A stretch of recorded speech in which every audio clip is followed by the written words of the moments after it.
Finally Minecraft movie theatres में लग चुकी है एंड ये मूवी का वेट माइनक्राफ्ट ऑडियंस बहुत टाइम से कर रही थी and it's finally here. But is it good? क्या देखने लायक है? वेल, क्या उम्मीद कर सकते हो तुम?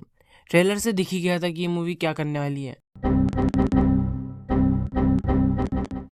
एंड इसने बहुत डिसअपॉइंट किया। डिसअपॉइंटमेंट की बात है ही तो इसने गेम ऑडियंस को भी डिसअपॉइंट किया, मूवी ऑडियंस को भी डिसअपॉइंट किया एंड साथ ही जिस ऑडियंस को टारगेट किया था, किड्स, उन्हें भी डिसअपॉइंट करने ही वाली है। कैसे एंड क्यों?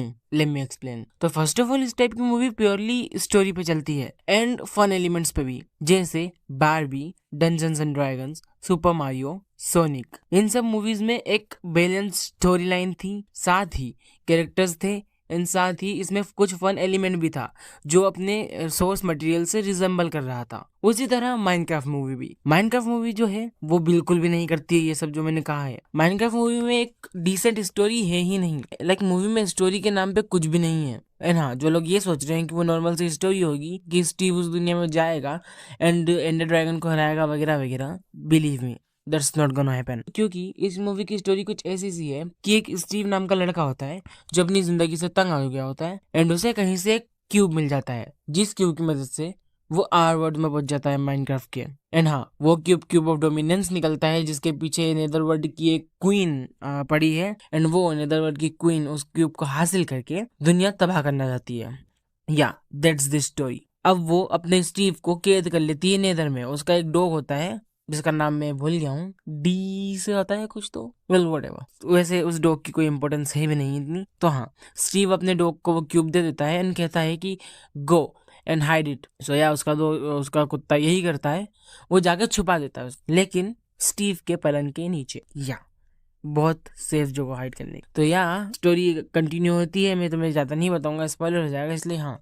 तो स्टोरी कंटिन्यू होती है एंड वो क्यूब 4 लोगों को मिलता है, मतलब 2 लोगों को मिलता है एंड वो गेट खोल लेते हैं, फिर 4 लोग उस गेट के अंदर जाते हैं। That's the story, that's it. अब तुम्हें पता ही है कि आगे क्या होने वाला है। तो हाँ, अब रही बात इसकी टारगेट ऑडियंस की। तो इसकी टारगेट ऑडियंस है बच्चे एंड बच्चों को टारगेट करके तुम कुछ भी रैंडम शिट उनकी तरफ फेंक दोगे तो इसका ये मतलब नहीं वो देख लेंगे। देख लेंगे लेकिन बिल्कुल भी पसंद नहीं आएगी। क्यों?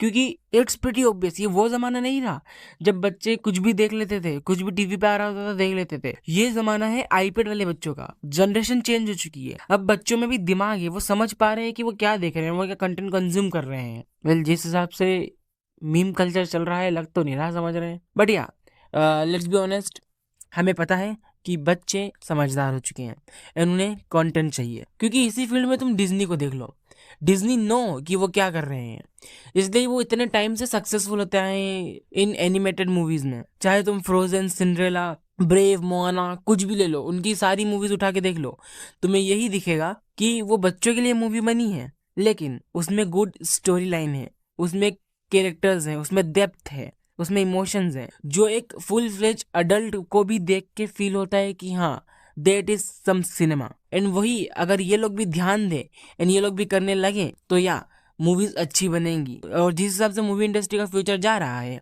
आई हैव सम रियल डाउट्स कि क्या होने वाला है इसका आगे। क्योंकि आजकल मूवीज कंटेंट के लिए नहीं बन रही है, आजकल मूवी पैसों के लिए बन रही है। वैसे ही जैसे स्नो वाइट के साथ हुआ, स्नो वाइट का भी एक रीमेक बनाया गया एंड हमें पता ही है वो कैसा परफॉर्म कर रहा है। तो let's not talk about that. वही हुआ माइनक्राफ्ट का भी। इसके मेकर्स ने सोचा कि Minecraft is a trendy topic, तो इसे उठा लेते हैं, पैसा तो आ ही जाएगा। बट नहीं, ऐसा नहीं होता है। अगर तुमने ये उठा भी लिया है तो तुम उसे अच्छे से पोर्ट्रे ही नहीं कर रहे हो तो उसे देखेगा कौन? लाइक इफ तुमने उठाया है माइनक्राफ्ट तो you have to go with the rules. तुम्हें माइनक्राफ्ट के एलिमेंट डालना होंगे, तुम्हें माइनक्राफ्ट की लॉजिक्स डालना होंगे, तुम्हें माइनक्राफ्ट के वर्ल्ड को समझना होगा। ऐसा नहीं उठाया कुछ भी रैंडम शिट स्टोरी डाल दी उसमें एंड जो भी बना बस बना के दे दो, बस माइनक्राफ्ट के नाम पे बेच दो। ऐसा नहीं होता है। बट इसके बारे में हम क्या ही बात कर सकते हैं। तो बढ़ते हैं मूवी के रिव्यू के बारे में, जो एक्चुअली तुम लोग यहाँ सुनने आए हो। तो मूवी के बारे में पॉजिटिव कुछ भी नहीं है, मैं पहले ही बता रहा हूँ, सिवाय जैक ब्लैक के एंड जेसन मोमोआ के। They are good in acting and dialogue delivery, they are good. I mean to say like अगर डायलॉग राइटिंग अच्छी होती तो और भी अच्छा होता, लेकिन वेल क्या कर सकते हैं। एक बार फिर सुन लो और ध्यान से सुनना एंड नोट करके रखना, ये मूवी टीनेजर्स के लिए नहीं है एंड अडल्ट्स के लिए तो बिल्कुल नहीं। वहां जाओगे पूरा टाइम तुम्हें बोर ही होना है। 1 घंटे 35 मिनट की मूवी है, एंड मूवी कब खत्म होती है कब शुरू होती है पता ही नहीं चलना चाहिए था, बट या मूवी बोरिंग थी। तो पता लगता है कि खींच रही है मूवी, मतलब स्टोरी बहुत कम है दिखाने को, एंड कैरेक्टर्स भी काफ़ी शेलो है, स्टोरी भी काफ़ी शेलो है, पूरी मूवी ही काफ़ी शेलो है, कुछ भी नहीं है मूवी में देखने लायक। जी हाँ, एंड अगर तुम जा रहे हो अपने बच्चे को लेके तो जा सकते हो 7 साल के, अगर उससे बड़ा हुआ 8 साल का तो वो भी बोलेगा कि क्या घटिया सी चीज़ दिखाने लाए हो, तो या दूर ही रहना इन सब चीज़ों से। बट हाँ, मैं वही कह रहा था कि इट्स फॉर किड्स, किड्स जो कुछ भी देख लेते हैं। आजकल के बच्चे तो वो भी नहीं करते हैं, आजकल के बच्चे भी सिलेक्टिवली कंटेंट देखते हैं। और हाँ, ये मूवी कंटेंट बिल्कुल भी नहीं है, this is literally time waste, disaster है ये मूवी। कहने को मेरे पास बहुत कुछ है क्योंकि I am really disappointed, and या अगर मैं कहने लगा तो शायद थोड़ा ऑफेंसिव हो जाऊं, इसलिए I am not going there, and better है अगर नहीं जाए तो। अब मूवी के एक्चुअल रिव्यू के बारे में बात कर लेते हैं। तो जैसा कि मैंने पहले बताया, मूवी में पॉजिटिव कहने लायक कुछ भी नहीं है, there is negative and lots of negative. पहला, मूवी के वीएफएक्स, मूवी का सीजीआई, जिस बेस पे मूवी बनी है, जो एलिमेंट मूवी में मेन है उसी को तुम अच्छे से नहीं दिखा पा रहे हो, तो मूवी में दिखाने का मतलब ही क्या। तुम देखोगे कहीं जगह तो तुम्हें हर कैरेक्टर एक अजीब सा दिखेगा, वो जो सीजीआई वाला फील है वो बहुत ज्यादा वर्स हो जाता है। सबसे बेटर एग्जांपल है इसका आदि पुरुष। आदि पुरुष का जो हाल था सेम हाल इसका भी है। आदि पुरुष में जो सीजीआई था सेम वैसा की वैसा सीजीआई इसमें भी है, और बहुत डिसअपॉइंटिंग लगता है वो सच में।